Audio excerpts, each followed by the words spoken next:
Hi folks, Canadian Prepper here. Today on the channel we're going to be talking about some entry-level, basic, affordable survival and emergency preparedness items that everybody should have. Let's get to it.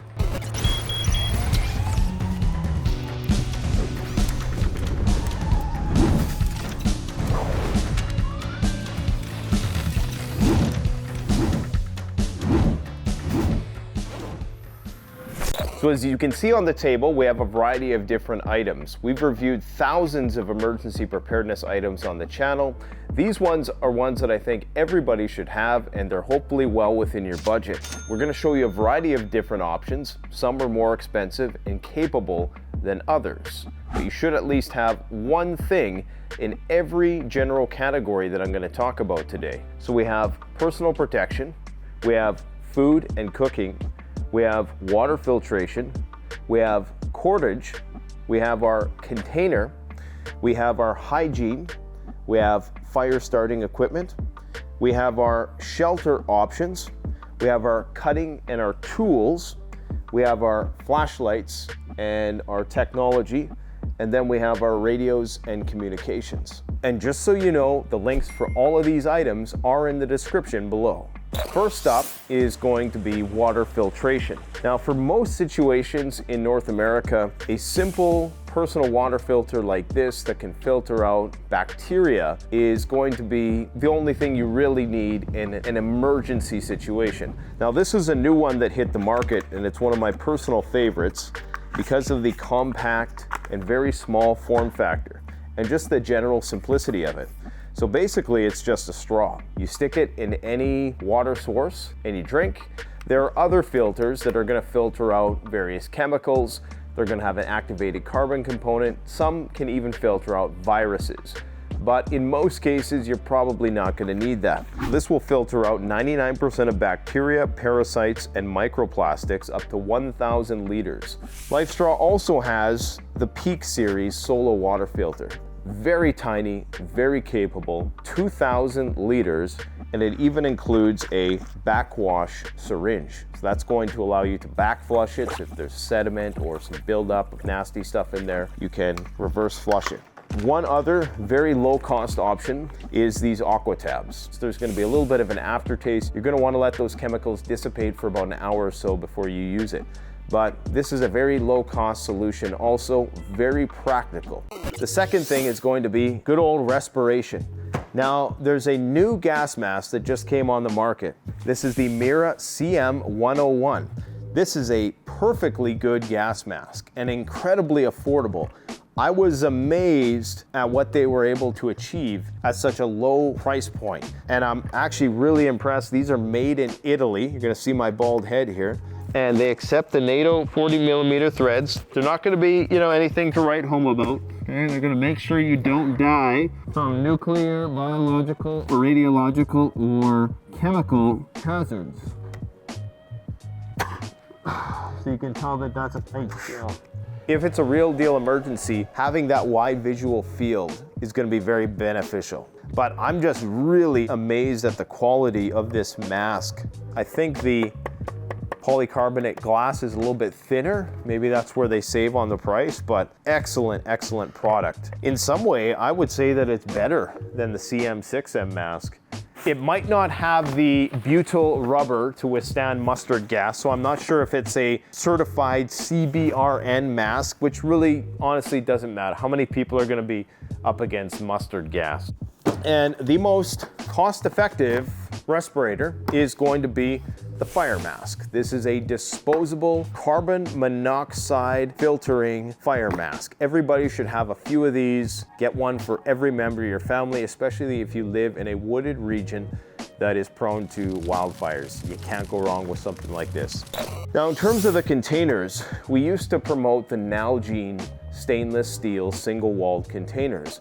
Unfortunately, due to production concerns, that is no longer being manufactured. The next best thing is going to be these Pathfinder spools, and they are similar in that they're single-walled. The reason why you want a single-walled metal canister is because you can actually put it on a fire to boil water.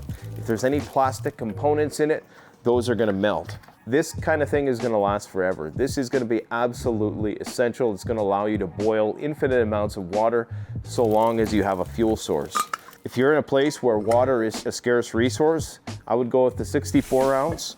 And you can also use this. This doesn't have to be dead space in your pack. You can put survival kits inside of it. Now, in terms of cordage, there's a lot of different philosophies out there. Some people like bank line, fishing line, Kevlar cord. Everything has its pros and cons. I would say, generally speaking, you can't go wrong with a heavy-duty paracord or these types of SurvivorCord or SurvivorCord XT. This one has a 1,000-pound test, more than anybody's ever going to need. This is the military spec survival cord. Now, what makes these unique is that they have a variety of different types of cordage inside. So in this one, we have snare wire, we have wax jute twine for fire starting, and we also have fishing line. In this one, we have the Kevlar cord, but we don't have the galvanized wire for snaring. But if you're gonna get paracord, it might as well be a paracord that has all of these different types of strands within it. It's just more versatile, more multi-purpose. Everybody should have some Gorilla Tape or duct tape. You can do a variety of different things with duct tape. I mean, you can patch up tents. I've seen people make shoes out of it. There's just a variety of different uses. As many of you know, I'm a big proponent of freeze-dried food. Of course, it requires a water source, has really pretty much an indefinite shelf life. A little bit more pricey, but if you're just talking about an emergency bag, you get 2 or 3 of these. They're 20 bucks each. You forget about it, and they're gonna taste good. They're gonna be that morale boost you need on the go. The most cost-effective solution for food storage en masse is going to be 5-gallon Mylar bags. You can get Mylar bags of all shapes and sizes. You wanna make sure that you have 5 mil and above, and that's just the gauge of the material, because that's gonna ensure that there's not gonna be any punctures or leakage. This is probably the best thing. Go get some buckets of staple grains, rice, pastas, beans, legumes, and put it in buckets, forget about it. One of the best stove solutions is one that we've talked about on the channel before. Take a look at this. This is a flat folding stove, and this is going to be the lightest weight, long-lasting stove you're ever gonna buy. These are portable compressed towels. I can't say enough good things about these. You can use this for hygiene. You can use this as a bandage. You can use this for fire starting. It's incredibly durable material. These are great also. If you want to have a portable bath or shower in the woods, something like this, a giant outdoor towel-sized wipe is going to be perfect. Either one of these are going to be great. These things are amazing also. These are Wilderness Wash pocket soaps. So basically all it is these little leaflets of soap, and one of them, or two, depending on the situation, is going to be able to wash your hands. You don't have to put a wet, slimy bar of soap back into a Ziploc bag or a container, and it's incredibly lightweight and efficient. These are the notorious toilet paper tablets. It's the same compressed cellulose-based material as this, only in smaller denominations. Now, in terms of fire, you can't go wrong with candles. You should be stockpiling as many candles as possible. Candles provide heat, they provide light, they provide ambiance. You can get those from the dollar store, or you can get emergency candles like this from Canadian Preparedness. In terms of fire ignition sources, generally speaking, just go buy some Bic lighters from a gas station. Those things are built really tough. They're gonna last forever. Most people though, they are planning for Mad Max, so you're gonna wanna get yourself a fire steel. These ones just have the ferrocerium rod. And you can get the ones that have magnesium, which is gonna make the fire lighting a little bit easier. You might wanna consider that. Now, the best fire starters on the market are from the ProCamp Tech company. We have the fire strip roll. How that works is you just break off a little piece. You light your fire with that. We have the fire plugs. You can break them apart, you can fluff them up, and really one plug will be sufficient to light a fire. This is probably the easiest solution and my personal favorite because I'm lazy. I don't know what the actual ingredients are. It's some kind of cellulose sawdust infused with a waxy accelerant that is going to allow it to catch a spark really easy. This is also another favorite. This is the Fast Fire Stick.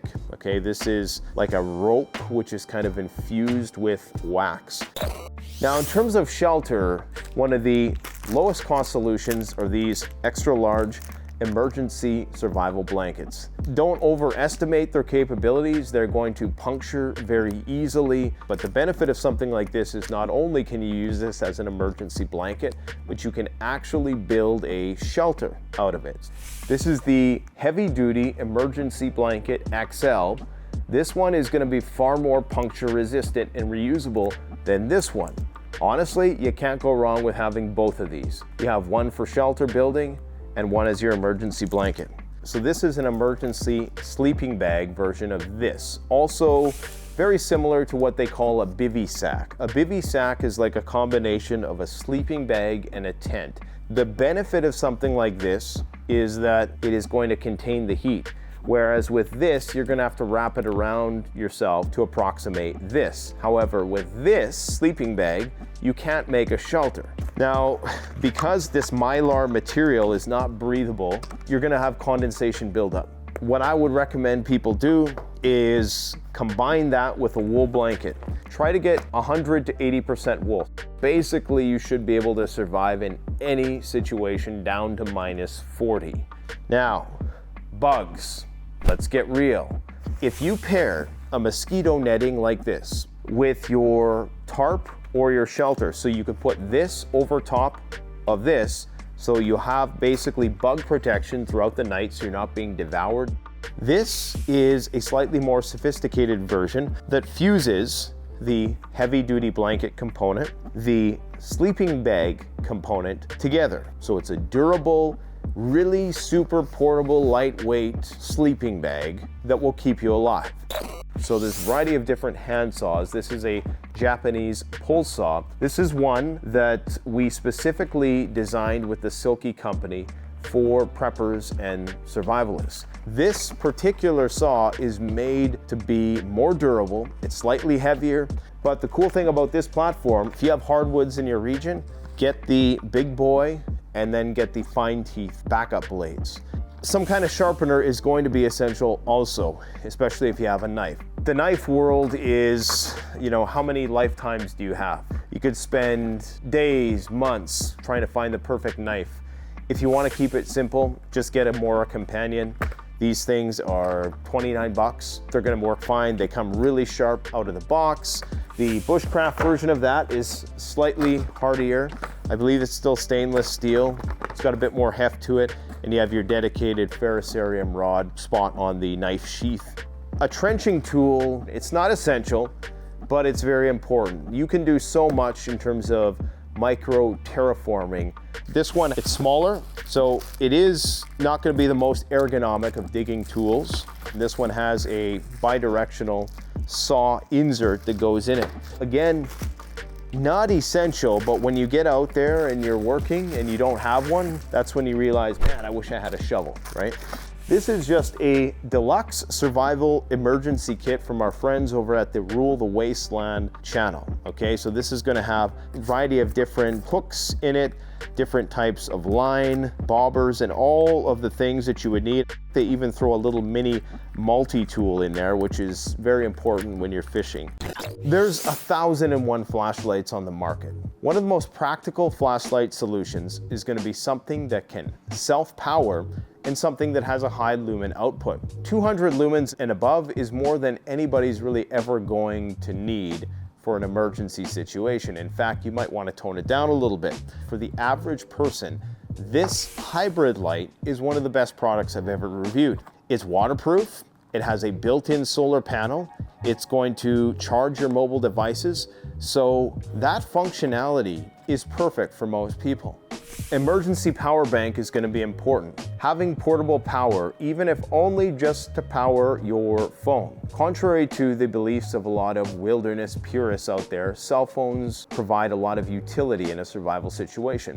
So you're going to want to have a way to charge it, your communications devices, and your flashlight. There are two general types of communication. You can have receivers and you can have transceivers. A transceiver is going to allow you to communicate with people. A receiver is just going to receive information. So this is going to be your FM, your weather band, your AM, and your shortwave radio frequencies. The great thing about these Kato KA500 lithium-based platforms is that there's 4 actual ways that you can charge this. So you can charge it via crank power. You can use the solar panel charger. You can power it via an external power source, so there is an adapter for it, or you can power it with the onboard lithium battery. So have a way to collect information. In terms of your transceiver technology, you can get your Baofeng radios. These things are a dime a dozen. They're typically higher powered. They're between 5 to 8 watts. And all that means is it's going to allow you to communicate over a longer distance with clear reception. Now, these do require a license to use. It's not impossible to get, but there's a bit of technical stuff you have to learn. Now, for the average person, if you're just trying to communicate over short distances, make sure that you don't succumb to the 35-mile myth. You would hear a faint, staticky murmur 35 miles away. But generally speaking, you're gonna get reasonable reception in a couple miles at best. Now, there's a variety of different options of these types of radios. This one actually allows you to share text messages and your GPS location off the grid.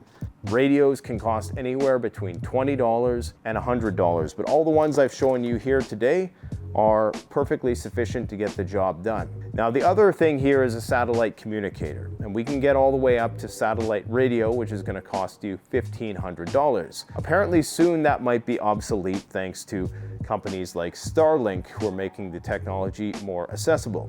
Now, last but not least is a good old Right in the Rain notepad. You can't go wrong with this because you may have to keep records throughout the day. You may have to make your own maps. These things are, kind of a staple in most old school emergency preparedness bug out bags. And if you get any of these products and you spend over $100 at CanadianPreparedness.com, we're gonna throw in a small Right in the Rain notepad free of charge. So hopefully you got some use out of this video. The links to all of these items will be posted in the description section below. It helps support the channel. Thanks for watching. Don't forget to like, comment, subscribe. Canadian Prepper out. The best way to support this channel is to support yourself by gearing up at CanadianPreparedness.com, where you'll find high-quality survival gear at the best prices, no junk, and no gimmicks. Use discount code PREPPINGGEAR for 10% off. Don't forget, the strong survive, but the prepared thrive. Stay safe.